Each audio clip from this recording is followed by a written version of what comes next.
Hello Summoners, welcome back to another ProGuides video. My name is Nathan Ng and I'm here with the 12.4 mid-patch update. We'll provide updated tier lists for all 5 roles and follow up on the balance changes from this patch. Make sure you hit the subscribe button so you don't miss out on future content like this, and let's go ahead and get started.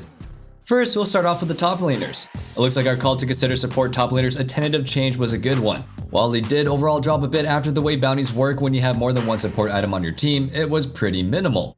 Janus still remains one of the best performing top laners in the game, and when done right, it's just too good to be considered anything other than OP. While we did consider him in our other meta videos, we did actually forget to add Twitch to our tier list, so now we're doing that. Honestly, I thought he may be the one impacted most by the support item nerfs, but it hasn't been that bad at all. In fact, his win rate has been least impacted. But in hindsight, that makes a lot of sense. The major part of the item nerfs is probably the bounty system. Usually the roaming supports make plays elsewhere, but overall the enemy team still ends up in gold early. This results in bounties that you collect later on once you start winning those team fights. But with Twitch, you play a super fast-paced early game, ganking again and again like a second jungler, snowballing you and your other laners massively ahead. You're never behind, so you never end up with gold bounties anyway. The last support to talk about is Rakan. Statistically, Rakan isn't doing nearly as well as the other support top laners, but he's not something anybody can just pick up and play. Rakan as a top laner is a lot more difficult to play, and is more about team fights and skirmishing than going in for a poke and ganking like the others. But being hard to play isn't enough of a reason to put him in the lower tier. Pantheon gets demoted to tier since he's on the decline on this role. He's been struggling to win the laning phase, which is where he's supposed to shine. With him being a pretty hard snowball reliant champion, this means you're not getting the actual early leads that you need to actually impact the game later on. Once behind, he's just a half-baked assassin bruiser hybrid that doesn't provide as much to the other team as other picks do. Half-baked for a baker, that's not good. Darius was also moved down a tier. The top lane item changes could have been a good thing for Darius since more offensive power means more snowball potential. But the current issue is what you have to deal with in the top lane. The meta top laners are champions that can bully Darius even in the early game.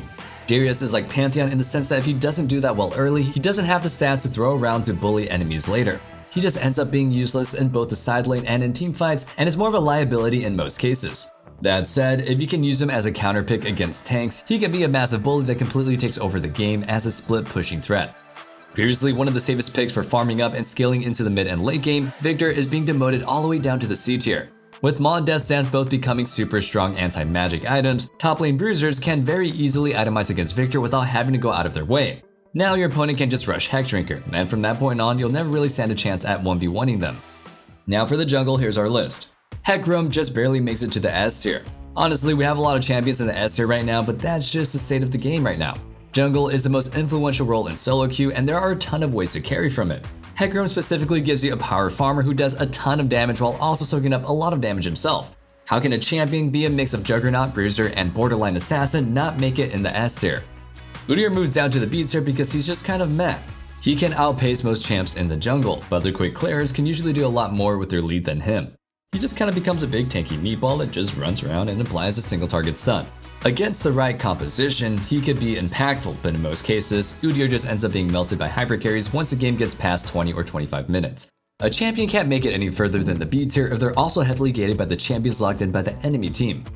The last change that we have in the jungle this week is to Pantheon. He's been moved down all the way to our D tier. Pantheon jungle has never been that great or even good, but right now it's just at an all-time low. You might as well just pick up Yuumi. At least she can attach to somebody and be useful later on. Now here's our mid lane tier list. While Pantheon top and jungle have both been demoted, Pantheon in mid lane is completely thriving and moves up to the OP tier. He totally smashes all meta mid laners, mages, and assassins alike. Mages tend to be squishier and more immobile, giving you super high snowball potential against them, but I actually prefer to play them against assassins. That's because like Pantheon, assassins need to do well early to win games. If they can't get fed early, they won't have the damage to pop squishy targets like they need to do. They'll basically be useless the entire game with you beating them in side lanes and providing way more presence in team fights. Garen gets bumped up to the S tier. While their kits don't seem anything alike, Garen is very similar to Pantheon. He can hard stack check champions, easily bullying them if they ever move up to CS. He may not have a true gap closer, but he does have the ability to run down range champions with his Q if they get too close. And that's a mistake that they only need to make once for you to go for that all-in post 6. Garen can easily 100-0 squishy champions with his full combo. With his extremely easy to use kit and massive damage output from even the first couple of levels, you should be easily able to dominate the early game skirmishes. A common claim is that Garen falls off, but that's only if you let things drag out too long. Most games nowadays are determined by the first 10 and 15 minutes of play, so get your lead and use it to force big wins hard. Tristana definitely deserves to be moved up to the A tier, and maybe even higher at a later time. While she isn't the flavor of the month powered pick that she once was, Tristana still has the potential to get very cheesy kills in lane with her super high burst. While she may not snowball quite as hard as our two previous champions, the edge Tristana has is her scaling. Once you reach 3 or 4 items with her and get to those upper levels, she starts to outrange just about any threat that you deal with in teamfights. That, along with her jump and the self-peel that you get from her ultimate, makes her one of the safest carries that you can pick. Kog'Maw sadly gets moved down to the C tier, and honestly may even have to go down to the D tier at a later point. I personally love AB Kog, so I hate to see him there, but he's just doing completely awful right now. There's just no real selling point to him. Assassins can beat the hell out of him in mid lane, usually being able to go for an all-in the second that they hit 6 if they aren't already killing him before that point.